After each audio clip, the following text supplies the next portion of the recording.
Jonas Siegel did a great article on Tanev McCabe because during the St. Louis game, when the Leafs were playing like crap, Berube said, screw it, OEL, you're playing with Riley, and Tanev and McCabe, you guys are playing together.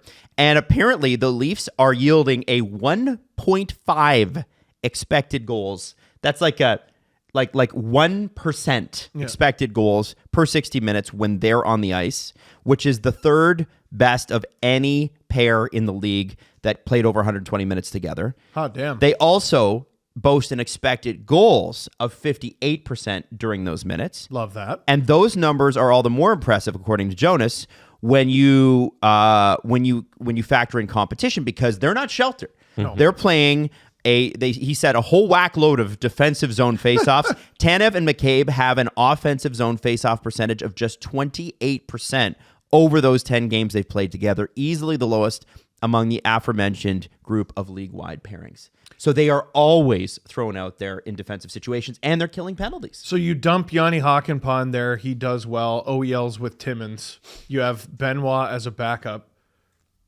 When was the last time they had a better decor than this? When? They can't really score. Well, and have it count. They can score. They can, as we learned. They just haven't. It just takes a while. And we'll get into the Caps game in a second. I just thought, man, that's very, very cool. And they're cooking. At the time, I thought, man, I don't know. I don't know how I feel about switching that up. But in retrospect, I see what Berube is doing, because he's like, okay, situationally, on offense, I'm going to put out OEL and Riley. I understood the logic behind putting Tanev and McCabe together. I hated it because I wanted Tanev to be with Riley. Mm-hmm. And like, well, who are you putting him with? Like a overcooked OEL, this guy with no knee. Well, you know, Hakanpää we'll see, but OEL, I think, has been the biggest surprise for Leafs Nation. Like, anyone who's been paying attention knows Tanev's friggin' sick. I don't think we knew. I mean, if you were watching the playoffs last year, he was pretty good. Yeah, but a lot of people don't. Yeah. A lot of people don't. Yeah. Yeah. My question to you guys is, what do you think the thinking is, and we saw this against the Caps, and then we'll get into the game, of Riley, Hakanpää, Ekman-Larsson, Timmins? I think that's what you just roll. You can roll those three, basically. Not entirely, but basically, at 5-on-5. And then, obviously, PK, I don't think those guys really play together. But, no, it makes sense. Riley and defensive stalwart. That's who, like, prior to this season, that's who was his best partner. Like, probably Luke Schenn. Oh, yeah. I would say. They were great together. And before that, Ron Hainsey. Yeah, like, right. Riley's got to be with someone who allows him to be Morgan Riley. There's a reason he's actually scoring this season, right? He's got to be with someone who allows him to be that. Tanev, McCabe, you know what they're out there for, to let everyone else have a terrible time. Tanev is there to be back when McCabe throws a hit at the offensive blue line and there's a 2-on-1. And OEL, Timmins, I mean, both those guys can move the puck.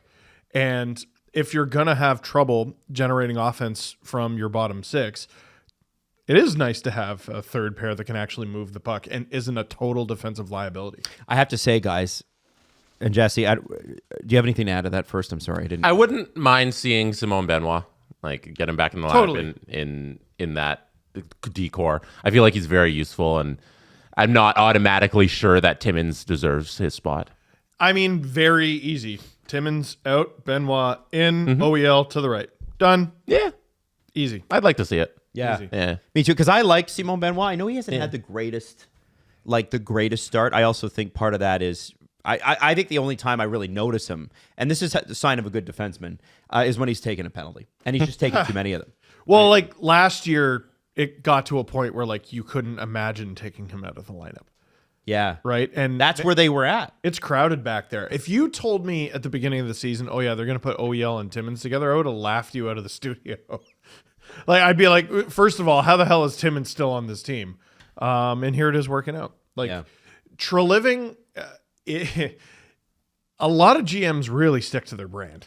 Like Dubas, we did many bits about how he loves his guys. Oh my God, he loves his guys. Treliving is doing a lot of the same things he was known for in Calgary, the good and the bad. Like signing guys until they're into their mid to late 30s. Don't know how much I love that. But also building from the decor out. and it took him a year to build a better D-core than Dubas or Lou ever put together. And I would say I would go all the way back to Pat Quinn on that. Like we're talking about a defense core that back then featured McCabe, Leach, and some other was Danny Markov on the Leafs the last time they had a D-core this good? I think so. Yeah, I think so. Bar pretty low, but they're over it. They've cleared it, no problem. Mm-hmm. It's amazing. It's cool. Yeah, to the see. problem here right now is the forward group.